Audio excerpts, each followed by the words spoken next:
Hello everyone, this is Shadows and Dust again with the best Gundam models period, and today I'm going to show you how to paint Alpha Legion Chaos Space Marines using the color guide found on the box. So we're going to start off with our Space Marine. Here, he's unpainted, but following the steps in this tutorial, you'll have him looking just like the one on the box. Actually, no. He'll look better than the one on the box. So, before we do anything, some people like to prime their miniatures. I find that most of Citadel's base paints stick just fine to bare plastic. So the first thing we're going to do is paint this guy, base coat him with Incubi Darkness. Alright, I've returned after base coating our Space Marine with Incubi Darkness. I also took the liberty of base coating the trim and the blades and other metallic details silver, and I also base coated the cloth, the cables on the head, the two smaller cables, as well as the grip of the axe in corn red. And forgot to mention that the silver details are base coated in lead belcher. These are all Citadel paints. And now we're going to give them a nice coat of Nuln oil, which is a wash, and it'll settle on all those recesses and really bring out the detail. And you see, now that we've coated our miniature with Nuln oil, the details are really standing out. Now it's time to brighten up some of those colors. And we're going to start with the red. The color we're going to use is Tuscarora Fur. We're going to avoid the recesses where the shade is settled and just highlight some of the raised details. And then we're going to do an edge highlight with Carrick Stone. Now that we've highlighted the red details, such as the loincloth and the grip of the axe, it's time to move on to highlighting the silver. We'll be highlighting the bluish green last. For highlighting the silver, I'll be using Citadel's Runefang Steel, and then edge highlighting with the Army Painter's Shining Silver. Shining Silver is much brighter than Runefang Steel or Stormhost Silver by Citadel, so it'll be a perfect edge highlight.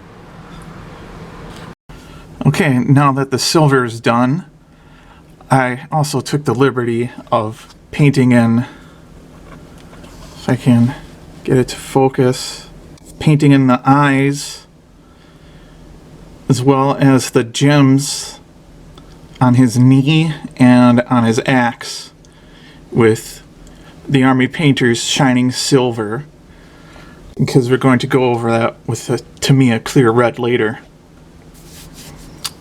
The next order of business will be to highlight the blue-green. We are first going to use Sotek Green, followed by an edge highlight of Temple Guard Blue, and then a final fine edge highlight of Gauze Blaster Green. Alright, so now that I've highlighted and layered over the Incubi Darkness with the Sotek Green, Temple Guard Blue, and Gauze Blaster Green, it's time to go on to base coat the leather details and the bone details, such as the horns and the skulls on the backpack, as well as the black details, which would be the joins in the armor, such as right here behind the knees. We'll then shade all over the bone details and the leather details with Agrax Earthshade. For the leather, I will be using Rhinox hide, and for the bone, I will base coat with Rakarth flesh. Now that we've shaded the bone details, such as the skulls on his backpack and the horns, and the horned skull, and we've also painted the joints in the armor and the gun casing black. It's time to highlight all these details. I'm going to use Eshin Gray on the black, and we'll use Screaming Skull on the bone details, followed by Pallid Witch Flesh, and on the brown leather we're going to use Doombow Brown and Steel Legion Drab. Alright, now that we've finished painting our bone and leather details, as well as the black details, it's time to paint the white details, which would be this band going around his left leg and around his holster.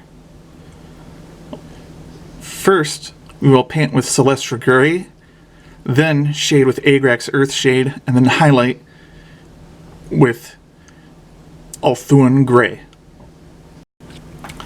Now that the white details are done, the only things left are the plasma coils, the gold details on his axe and on his belt, and his eyes and the gems.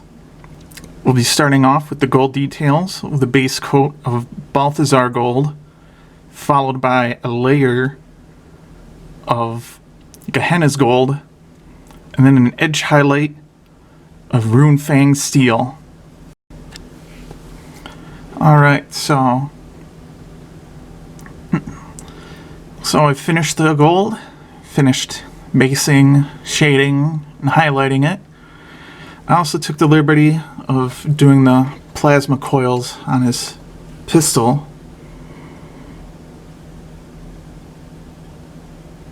And you can see there.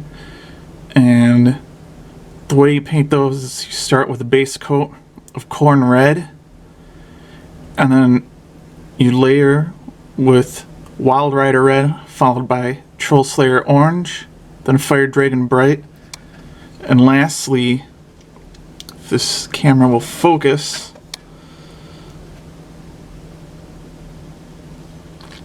lastly, White Scar, going up higher, more towards the top each time with each layer. The final step, which I have already done, is to paint the eyes and the gems. He has a gem on his knee, his left knee, and a gem on each side of the axe blade. Now, we already base coated with the Army Painter's Shining Silver, so you'll want to go ahead and paint over with a layer of Tamiya's Clear Red. Pro tip, you're going to want to thin your paint a little bit. You just use a tiny bit of Tamiya thinner or rubbing alcohol. You just dip the tip of your brush in, pull it out, and swirl it around with the paint on your palette. And it just takes a little bit to get your paint to the right consistency. If you mix too much thinner or rubbing alcohol in with your Tamiya paint, and then you go to paint on your model, you'll actually end up stripping the layer, the underlayer, with your brush. So don't use too much thinner. Our model is complete, except for the base. Use any sort of basing materials you want. I personally like to use Citadel texture paints, and I also use Flock by Woodland Scenics. So now we have finished our model. The base was the last detail. And I also put an Alpha Legion decal on his left shoulder. So that is all for now. I'll leave you off with some up-close photos of my model. Take care.